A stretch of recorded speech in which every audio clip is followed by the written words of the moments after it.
Friends வணக்கம், வந்தனா நமஸ்காரம்.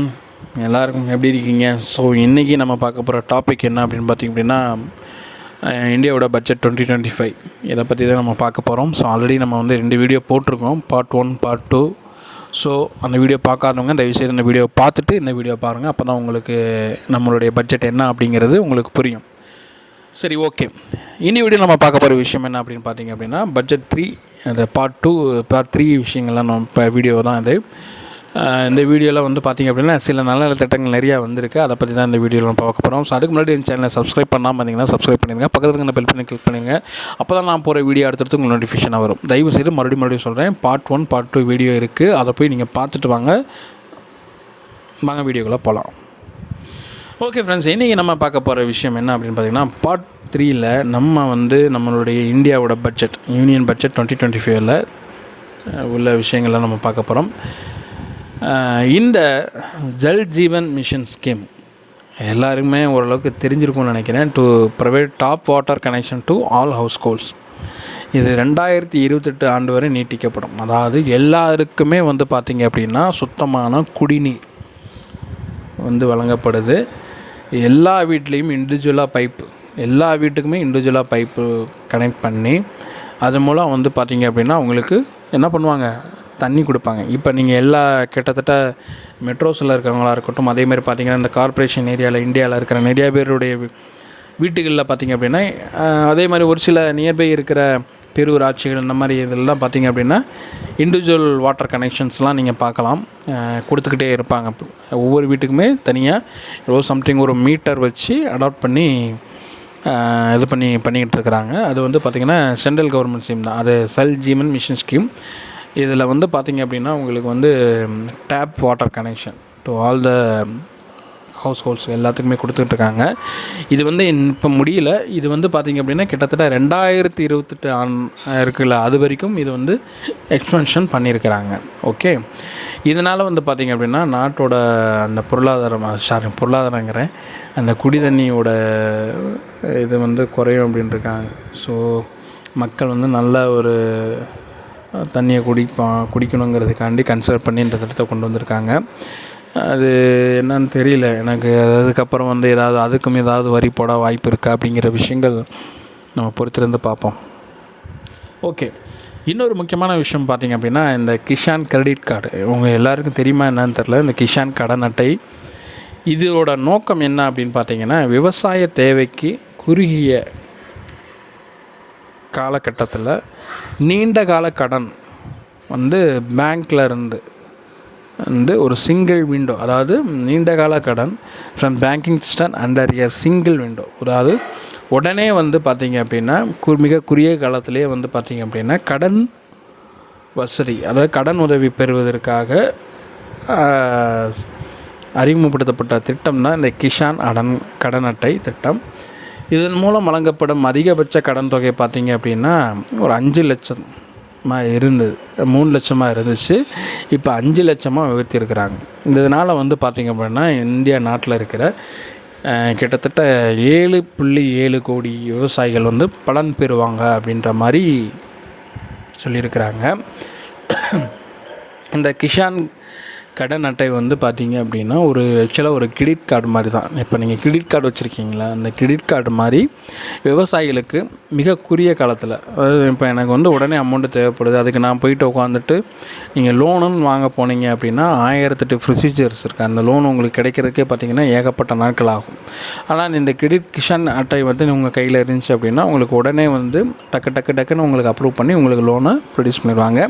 இதோட மேக்ஸிமம் அமௌண்ட் பார்த்திங்க அப்படின்னா 3 lakhs இருந்தது முன்னாடி. இப்போ வந்து பார்த்திங்க அப்படின்னா 5 lakhs வந்து இதை உயர்த்தியிருக்கிறாங்க. இதனால் வந்து பார்த்திங்க அப்படின்னா கிட்டத்தட்ட 7.7 கோடி விவசாயிகள் வந்து பலனடைவாங்கன்னு சொல்லப்பட்டிருக்கு. இப்போ இந்த 7.7 கோடி விவசாயிகள் பலனடைவாங்க அப்படின்னா அவங்கள சார்ந்த குடும்பங்களும் பயன்பெறுவாங்கள்ல. அந்த மாதிரி அப்போ இந்த திட்டத்தின் மூலம் பார்த்திங்க அப்படின்னா விவசாயிகளும் சரி, விவசாயி சார்ந்த குடும்பங்களும் சரி, விவசாயிகளை சார்ந்து இருக்கிற சில துறைகளும் வந்து வளர்ச்சி பெறுவதற்கு ரொம்ப முக்கியமான ஒரு திட்டமாக இது இருக்குது. இதுவும் பாராட்டப்படக்கூடிய ஒரு முக்கியமான ஒரு திட்டம் தான் இந்த கிஷான் கடன் அட்டை, அதாவது கிஷான் கிரெடிட் கார்டுன்னு சொல்லுவாங்க நினைக்கிறேன். பார்ப்போம்.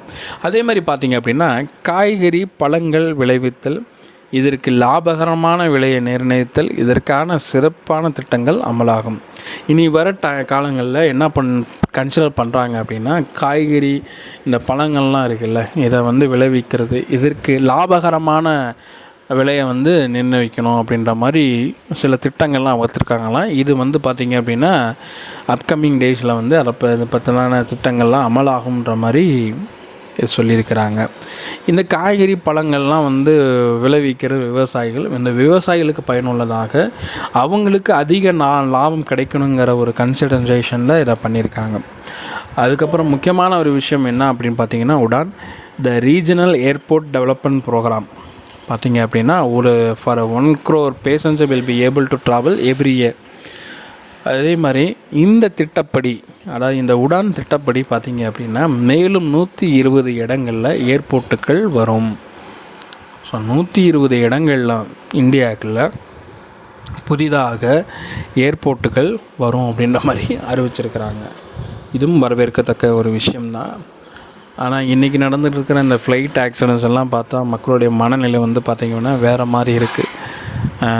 என்னடா இது சர்வசாதாரணமாக என்னமோ காரும் லாரியும் மோதிக்கிற மாதிரி அமெரிக்காவில் நடந்த ஒரு விஷயம்லாம் பார்த்திங்க அப்படின்னா ரொம்ப அடுத்தடுத்து நடந்துகிட்டு தான் இருக்குது. அது என்னென்னு ஒன்றும் புரியல. பட் ஓகே, இருந்தாலும் இந்தியாவோட நாட்டோட வளர்ச்சிக்கு, பொருளாதார வளர்ச்சிக்கு இந்த மாதிரி வந்து திட்டங்கள் வந்து கண்டிப்பாக செயல்படுத்தப்படணும். ஆனால் இந்த விஷயங்கள் வந்து பார்த்திங்கன்னா எந்த ஒரு மக்களையும், அதாவது ஒரு பகுதி, ஒரு சமுதாயம், அந்த ஊர் மக்களையோ இல்லை கிராம மக்களையோ பாதிக்காதபடிக்கு தேவையில்லாத வறண்ட இடங்கள்லாம் இருக்குல்ல, அந்த மாதிரி இடங்கள்லாம் நீங்கள் இந்த மாதிரி ஏர்போர்ட்டுக்கெல்லாம் கொண்டு போயிட்டீங்க அப்படின்னா எல்லாருமே இந்த திட்டங்களை வரவேற்கவும் செய்வாங்க, யாரும் எதிர்க்க மாட்டாங்க. அதனால் வந்து இந்த ஏர்போர்ட்டுகளுக்கு நீங்கள் 120 ஏர்போர்ட்டுகள் வந்து வருதுன்னு சொல்கிறீங்க. இந்த 120 ஏர்போர்ட்டுகள் வரக்கூடிய இடங்கள் வந்து பார்த்திங்கன்னா காலி இடங்களா இல்லை விவசாயம் இல்லாத இடங்களாக, மக்கள் பயன்பாட்டில் இல்லாத இடங்களாக இருந்துச்சுன்னா ரொம்ப ரொம்ப நல்லது. ஏன்னா மக்களும் அதற்கு சப்போர்ட் பண்ணுவாங்க. தயவுசெய்து ஒரு ஊரை காலி பண்ணிட்டோ இல்லை விவசாயம் நடக்கின்ற ஒரு இடத்த காலி பண்ணிட்டோ இந்த மாதிரி நாங்கள் சிட்டத்தை கொண்டு வராங்க தயவுசெய்து. ஏன்னா பரந்தூரில், சென்னையில் நடந்துக்கிட்டு இருக்கிற போராட்டங்கள் இதெல்லாம் நம்ம பார்த்துக்கிட்டு தான் இருக்கிறோம். அங்கே கிட்டத்தட்ட பார்த்திங்கன்னா ஃபுல் அண்ட் ஃபுல்லு விவசாயம். அந்த விவசாய நிலங்களை சார்ந்து தான் அந்த மக்களுடைய வருமானம் எல்லாமே இருக்குது. ஆனால் பார்த்திங்க அப்படின்னா அந்த விவசாய நிலங்களில் பிளான் பண்ணியிருக்காங்க. ஆனால் கிட்டத்தட்ட ஏகப்பட்ட மக்களுடைய வாழ்வாதாரம் போயிடும். இன்னொன்று விவசாயம் அந்த பகுதியெலாம் பார்த்திங்கன்னா கொஞ்சம் செழுமையான பகுதி, விவசாயத்தை சார்ந்த பகுதி அப்படிங்கிறப்போ ஒன்றும் இல்லாமல் போயிடும். ஸோ அதனால் இந்த மாதிரி இடங்கள்லாம் கொண்டு வராமல் மிகவும் ரொம்ப கொஞ்சம் கன்சிடர் பண்ணி மக்கள் பயன்பாடு இல்லாத இடமாக, குறிப்பாக பார்த்திங்க அப்படின்னா விவசாயம் இல்லாத இடமாக நீங்கள் பார்த்து கொண்டு வருவது ரொம்ப ரொம்ப நல்லது. ஓகே, இந்த விஷயம் வந்து பார்த்திங்க அப்படின்னா பரந்தூரில் போயிட்டுருக்கிற விஷயம் வந்து நல்ல விஷயந்தான். பட் ஆனால் இது வந்து வேறு ஏதாவது இடங்களில் அந்த ஏர்போர்ட்டை வந்து வந்துச்சுன்னா ரொம்ப ரொம்ப நல்லது. இந்த வீடியோ மூலமாக நானும் அதை கேட்டுக்கிறேன். அப்புறம் ரொம்ப ரொம்ப முக்கியமான ஒரு கிளைமேக்ஸ் என்ன அப்படின்னு பார்த்திங்க அப்படின்னா, அடுத்தடுத்து நம்ம பேச போகிற விஷயம் எல்லாமே பீகார்னு தான் வரப்போகுது. இந்த பட்ஜெட்டில் ஒன் ஆஃப் த ஹீரோ வந்து பீகார் தான். ஏன்னா பீகார் தான் வந்து பார்த்திங்கன்னா ஏகப்பட்ட திட்டங்கள், ஏகப்பட்ட புதுமையான விஷயங்கள், பழைய பட்ஜெட்டுகள் எல்லாமே இந்த பீகாருக்காண்டி தான் ஒதுக்கியிருக்காங்க. அதை பற்றி நம்ம பார்க்க போகிறோம். பீகாரில் பார்த்திங்க அப்படின்னா பசுமை விமான நிலையம் அமைக்கப்படும். அதாவது பீகாரில் green airport design operation administration, அதாவது பசுமை விமான நிலையம் அமைக்கப்படும். இம்பேக்ட் அது வந்து பார்த்திங்க அப்படின்னா இதில் வந்து பார்த்திங்க அப்படின்னா 3 இம்பேக்ட், அதாவது design operation administration. This 3 environmental impact is low. It's a very famous in யூஎஸில் இருக்கிற மாதிரி ஒரு பெரிய ஒரு க்ரீன் ஏர்போர்ட் வந்து பீகாரில் அமைக்க போகிறோம் அப்படின்ற மாதிரி சொல்லியிருக்கிறாங்க. ஓகே, பீகாருக்கு இந்த பட்ஜெட்டில் வந்து பார்த்திங்கன்னா பயங்கரமான ஒரு இம்பார்ட்டன்ட் கொடுத்துருக்குறாங்கன்னு தான் சொல்ல முடியும். நிறைய பட்ஜெட்டுகள் வந்து பார்த்திங்க அப்படின்னா பீகாருக்கு ஃபேவரபுளாக பிளான் பண்ணியிருக்கிறாங்க. இன்னொரு முக்கியமான விஷயம் என்ன அப்படின்னு பார்த்திங்க அப்படின்னா, தேர்தல் வரப்போகுது. ஸோ பீகாரில் இன்னமும் அதிகமான ஒரு சட்டமன்ற தேர்தல் வரப்போகுது. ஸோ அதோட கன்சிடரேஷனாக கூட இருக்கலாம். இன்னொரு முக்கியமான விஷயம் பார்த்திங்க அப்படின்னா, அணு உலை மின்சார உற்பத்தி அதிகரிக்க திட்டம் இலக்கு. கிட்டத்தட்ட பார்த்திங்கன்னா 2047க்குள்ளே கிட்டத்தட்ட 100 கிலோ வாட் அணுமின் உற்பத்தி பண்ணணும் அப்படிங்கிறதுல நிறைய அணு உலை மின்சார உற்பத்தி அதிக நிறைய பிளான் பண்ணியிருக்கிறாங்க. இந்த விஷயமும் நான் சொல்கிறேன், இது கண்டிப்பாக பார்த்திங்க அப்படின்னா எந்த ஒரு அதாவது மக்கள் பயனில்லாத இடமா இருக்கணும். இன்னொன்று இதை பற்றின சீரியஸ்னஸ் அவேர்னஸ் மக்களுக்கு கண்டிப்பாக நீங்கள் கவர்மெண்ட்லேருந்து ஏற்படுத்தி பிளான் பண்ணுறது ரொம்ப ரொம்ப நல்லது. குறிப்பாக தயவுசெய்து எத்தனையோ மாநிலங்கள் இருக்குது, அந்த மாநிலங்களில் நிறைய இடங்களில் வேலைவாய்ப்பு இல்லாமல் இருக்கிறாங்க. நிறைய இடங்கள் மக்கள் பயனில்லாத இடங்கள் நிறையா இருக்குது. அந்த மாதிரி இடங்களில் கொண்டு போங்க. வேணும்னே தமிழ்நாட்டுக்குள்ளே கொண்டு மறுபடியும் அது ஒரு போராட்டமாக இது பண்ணாமல் வேறு மாதிரி போயிடணும். அதான் ரொம்ப நல்லது. அதுக்கப்புறம் பார்த்திங்க அப்படின்னா முக்கியமான விஷயம், காலணி தோல் பொருள் துறையை மேம்படுத்த புதிய திட்டங்கள் அமலாக்கப்படும் அப்படின்ற மாதிரி சொல்லியிருக்காங்க. அதாவது இந்த செப்பல்ஸ்லாம் வருதில்ல, அதே மாதிரி பார்த்திங்க அப்படின்னா லெதர்ஸ் சம்மந்தப்பட்ட அந்த துறைகளில் பார்த்திங்க அப்படின்னா நிறைய புதிய திட்டங்கள் அமலாக்கப்படும் அப்படின்ற மாதிரி சொல்லியிருக்காங்க. அதே மாதிரி நகர்ப்புற சவால்களை சந்திக்க கிட்டத்தட்ட 10,000 கோடி ரூபாய் ஒதுக்கப்படும்ன்ற மாதிரி சொல்லியிருக்காங்க. கிட்டத்தட்ட நகர்ப்புற சவால்களை சமாளிக்க எப்படின்னா நிறைய பார்த்திங்க அப்படின்னா நிறையா விஷயங்கள் இருக்கும். நகர்ப்புற சவால்கள்னால் என்னென்னா எதிர்பாராத நிறையா விஷயங்கள் நடக்கும். அதுக்கெல்லாம் பார்த்திங்க அப்படின்னா கிட்டத்தட்ட ஒரு 10,000 கோடி ரூபாய் ஒதுக்கப்பட்டிருக்காங்க. சரி, ஓகே. இந்த மத்திய பட்ஜெட்டில் எந்தெந்த துறைக்கு எவ்வளோ ஒதுக்கியிருக்காங்க அப்படிங்கிறத நம்ம இந்த வீடியோ இப்போ நம்ம டீட்டெயிலாக பார்ப்போம். ஸோ ரொம்ப முக்கியமான ஒரு விஷயம், இந்த மத்திய பட்ஜெட்டில் பார்த்திங்க அப்படின்னா முக்கிய துறைகளுக்கான நிதி ஒதுக்கீடுகள் குறிப்பாக பார்த்திங்கன்னா ஃபஸ்ட்டு போக்குவரத்து, இதுக்கு பார்த்திங்க அப்படின்னா 5.48 லட்சம் கோடி ரூபாய் ஒதுக்கியிருக்காங்க போக்குவரத்து துறை. ரெண்டாவது பாதுகாப்பு, நாட்டோட பாதுகாப்பு துறை, அந்த இதுக்கு பார்த்திங்க அப்படின்னா 4.91 லட்சம் கோடி ரூபாய் ஒதுக்கியிருக்காங்க. மூணாவது பார்த்திங்க அப்படின்னா ஊரக வளர்ச்சி திட்டங்களுக்கு, இந்த ஊரக வளர்ச்சி திட்டங்களுக்கு பார்த்திங்க அப்படின்னா 2.66 லட்சம் கோடி ரூபாய் பார்த்திங்கன்னா நிதி ஒதுக்கியிருக்காங்க. நாலாவதாக இருக்கிறது பார்த்திங்கன்னா உள்துறை, இந்த உள்துறைக்கு பார்த்திங்க அப்படின்னா 2.33 லட்சம் கோடி ரூபாய் ஒதுக்கியிருக்கிறாங்க. அஞ்சாவது பார்த்திங்கன்னா வேளாண் துறை, இந்த விவசாயத்துக்கு பார்த்திங்க அப்படின்னா இந்த டைம் கொஞ்சம் இம்பார்ட்டன்ட் கொடுத்துருக்காங்கன்னு தான் சொல்ல முடியும். கிட்டத்தட்ட பார்த்திங்கன்னா 1,71,000 லட்சம் கோடி ஒதுக்கியிருக்கிறாங்க. ஆறாவதாக இருக்கிற விஷயம் என்ன அப்படின்னா கல்வி. இந்த கல்விக்கு பார்த்திங்க அப்படின்னா 1,28,000 கோடி ரூபாய் பார்த்திங்கன்னா லட்சம் கோடி ரூபாய் ஒதுக்கியிருக்கிறாங்க. சுகாதாரம் பார்த்திங்கன்னா 98,311 கோடி ரூபாய் இந்த சுகாதாரத்துக்கு ஒதுக்கியிருக்கிறாங்க. நகர்ப்புற வளர்ச்சிக்கு பார்த்திங்க அப்படின்னா கிட்டத்தட்ட பார்த்திங்க அப்படின்னா 69,777 கோடி ஒதுக்கியிருக்கிறாங்க. அதே மாதிரி பார்த்திங்கன்னா இந்த சமூக நலனுக்காக கிட்டத்தட்ட 60,052 கோடி ரூபாய் ஒதுக்கிறாங்க. இதெல்லாம் பார்த்திங்க அப்படின்னா ரொம்ப ரொம்ப இம்பார்ட்டண்டான ஒரு விஷயம். ஏன்னா அப்படி ஒரு நாட்டோட வளர்ச்சிக்கு தேவையான விஷயங்களில் இந்த டைம் பார்த்திங்கன்னா இந்த பொருளாதார பட்ஜெட் ஒதுக்கீடு இருக்குதுன்னு தான் சொல்ல முடியும். ஒரு நாட்டோட வளர்ச்சிக்கு முக்கியமான விஷயம் என்ன அப்படின்னு பார்த்திங்க அப்படின்னா போக்குவரத்து தான். இந்த டிரான்ஸ்ஃபர்மேஷன் அந்த இதெல்லாம் இருக்குல்ல, இந்த மாதிரி இப்போ இதெல்லாம் பார்த்திங்கன்னா போக்குவரத்து துறைகள் பார்த்திங்க அப்படின்னா கரெக்டாக இருந்தால் தான் பார்த்திங்க அப்படின்னா இந்த உள்ளுக்குள்ளே நடக்கிற இந்த பிஸ்னஸாக இருக்கட்டும் எல்லாமே பார்த்திங்க அப்படின்னா கரெக்டாக இருக்கும். இன்னொன்று பாதுகாப்பு, நாட்டோட பாதுகாப்பு ரொம்ப ரொம்ப முக்கியம். நாட்டு ஒரு நாடு பாதுகாப்பாக இருக்கணும் அப்படின்னா இந்த மாதிரி திட்டங்கள், நிறைய திட்டங்கள் இப்போ இது பண்ணப்படணும். அதே மாதிரி பார்த்திங்க அப்படின்னா எதிரி நாட்டு, நமக்கு கண்ணுக்கு தெரியாத எதிரி நாடுகள் இருக்கலாம், தெரிஞ்ச எதிரி நாடுகள்லாம் நம்மளுடைய நாட்டின் வளர்ச்சியை தடுக்கிறதுக்காக நிறைய சில குளறுபடி வேலையெல்லாம் பார்ப்பானுங்க. குறிப்பாக சொன்னோம் அப்படின்னா இந்த சப்ப முகனுங்க எல்லா வேலையெல்லாம் பார்ப்பானுங்க.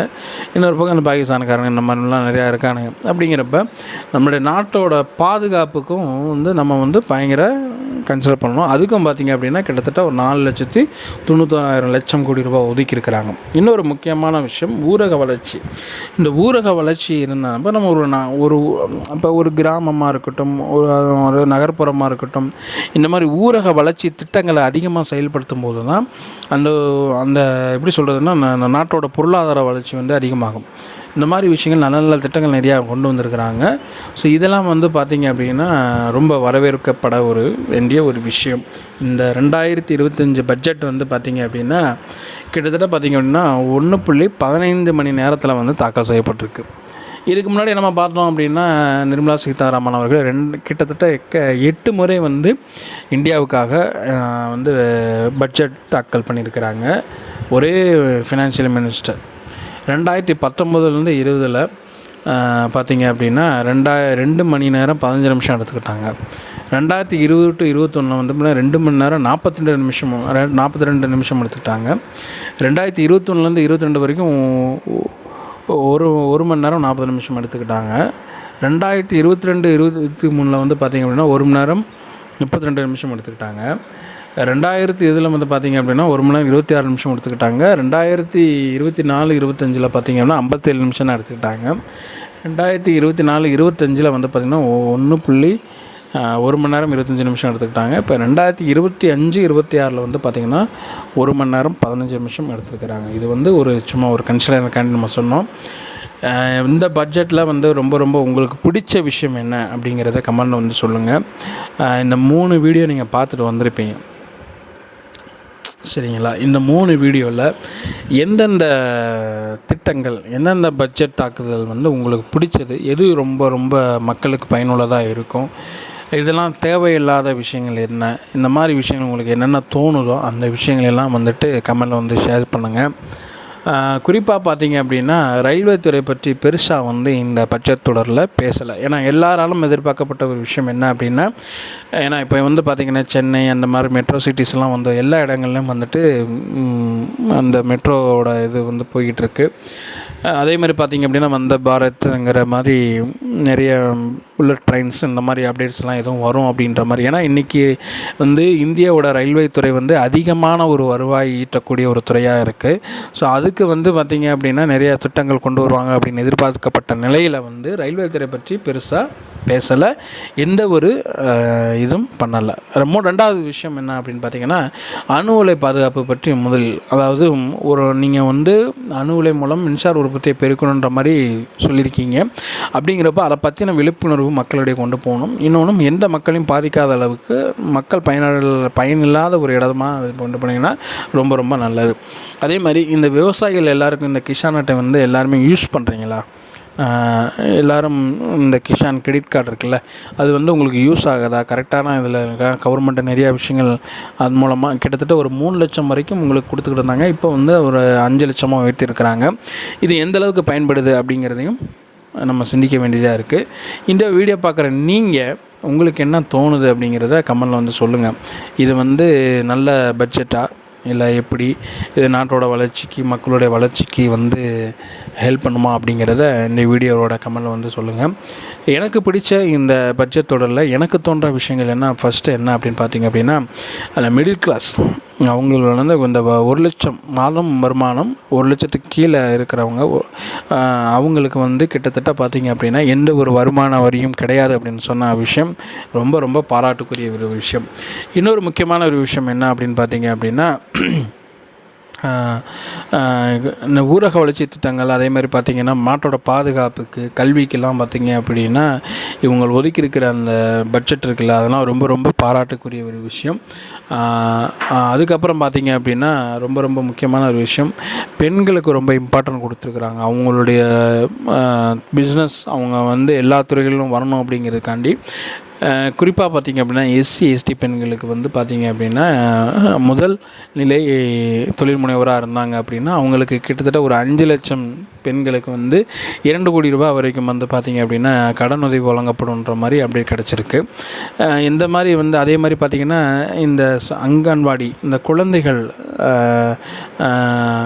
இப்போ அவங்களுடைய ஊட்டச்சத்து குறைபாடுகளுக்கு சில திட்டங்களை அமலாக்க போகிறோம் அப்படின்ற மாதிரி பட்ஜெட் தாக்கல் பண்ணியிருக்காங்க. இந்த மாதிரி விஷயங்கள்லாம் வந்து ரொம்ப ரொம்ப நல்லது. அதே மாதிரி ஏர்போர்ட்டு இந்த மாதிரிலாம் நிறையா வந்திருக்கு. இன்னும் குறிப்பாக சொல்ல போனோம் அப்படின்னு பார்த்திங்க அப்படின்னா பீகார், ஏன்னா இன்றைக்கி எல்லாராலும் பேசப்படுகிற ஒரு விஷயம் என்ன அப்படின்னா இது வந்து இந்த பட்ஜெட் வந்து இந்தியாவோட பட்ஜெட் கிடையாது, இது வந்து பீகாரோட பட்ஜெட் அப்படின்ற மாதிரிலாம் நிறையா விமர்சனம் பண்ணியிருக்கிறாங்க.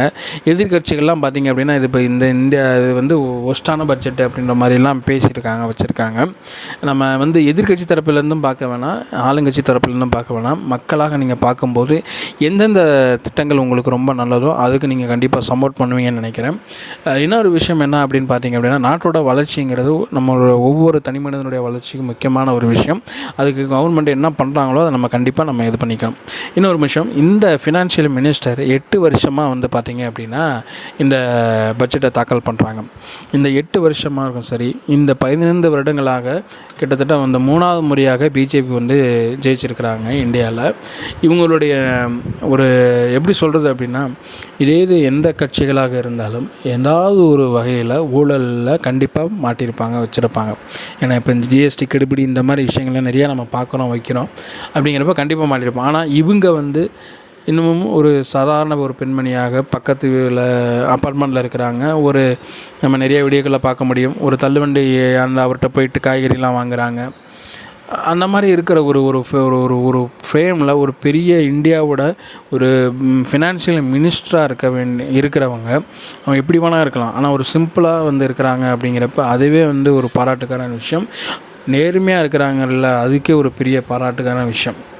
வந்து ரொம்ப பாராட்டியே ஆகணும். இந்த மாதிரி பட்ஜெட் வந்து இதெல்லாம் வந்து நம்ம வந்து எப்படி சொல்கிறது அப்படின்னா இது வந்து அவங்க வந்து எந்த ஒரு ப்ரீ பிளான் இல்லாமல் இது பண்ண மாட்டாங்க. இது கண்டிப்பாக வந்து பார்த்திங்க அப்படின்னா ஒரு பாராட்ட வேண்டிய ஒரு விஷயம். இந்த பட்ஜெட்ஸ் எல்லாமே வந்து பார்த்திங்கன்னா பாராட்ட வேண்டிய விஷயம். எல்லாராலும் போற்றப்படுற எல்லாராலும் பயங்கரமாக ஹைலைட் பண்ணப்படுற ஒரே ஒரு விஷயம் என்ன அப்படின்னா இந்த மிடில் கிளாஸ் ஃபேமிலியோட அந்த டேக்ஸ், அதாவது பிலோ 1 லேக்குள்ளே வாங்குறாங்களா அவங்களுக்கு எந்த ஒரு வருமான வரியும் கிடையாது அப்படின்னு சொன்ன விஷயம் எல்லாராலும் இந்தியா ஃபுல்லாக எல்லாராலும் கொண்டாடப்பட்டுக்கிட்டு இருக்குது அப்படின்னு தான் சொல்ல முடியும். சரி, ஓகே, நீங்கள் என்ன நினைக்கிறீங்க? அதேமாதிரி பார்த்திங்க அப்படின்னா தமிழ்நாட்டில் வந்து பார்த்திங்க அப்படின்னா நம்முடைய முதலமைச்சர் வந்து இந்த பட்ஜெட் வந்து மறுபடியும் வந்து தமிழகத்தை கண்டுக்கல் அப்படின்ற மாதிரி மென்ஷன் பண்ணியிருந்தார்.